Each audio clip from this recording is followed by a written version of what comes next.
I want to give you a look at Dorian from space as the dangerous Category 4 storm churns just east of Florida. Right now, it is still a few days away from being off Georgia's coast. CBS 46's Adam Harding is in St. Simon Island for us with a look at what's being done to prepare. Adam, set the scene. Well, Alicia, it really is hard to believe that we're talking about this monster storm still days away, because just look over my shoulder. You can see it's sunny blue skies and the conditions on the ocean are relatively calm, though we have seen some pockets of rain throughout the day, the outer bands of this hurricane. We know it is coming in the next few days, mid to late week, as Jennifer just touched on.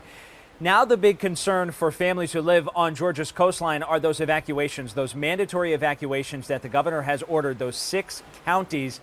We know they are already underway. We have seen a number of businesses already boarded up as families say they are getting out of this area. However, not everyone is choosing to heed the governor's advice. Mandatory evacuations are already underway. This morning, this is what I-16 looked like. Families trying to get away from Georgia's coast. Businesses across St. Simon's Island and Brunswick, they're already boarding up. Most are planning to leave ahead of Hurricane Dorian, but some are choosing to ride out this storm.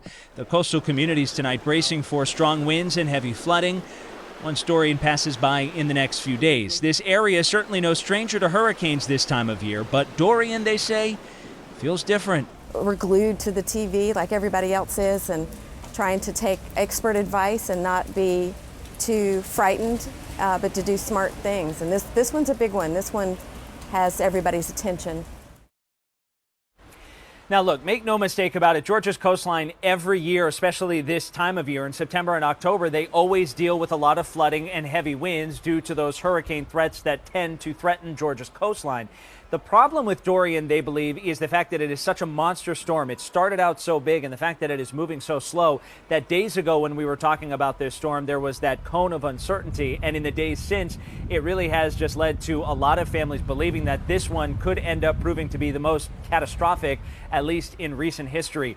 That bar owner you just heard from a moment ago, she can recall a handful of times just in the last 8 years since she opened up shop where she's had to board up her store. In fact, all of the wood on her business tonight, that is wood that she has used over and over again, a sign of how often these families and these businesses deal with these conditions. However, the evacuations are underway, and the governor says, don't take any chances with this storm. This one is powerful. That is the very latest from St. Simon's Island. I'm Adam Harding, CBS 46 News.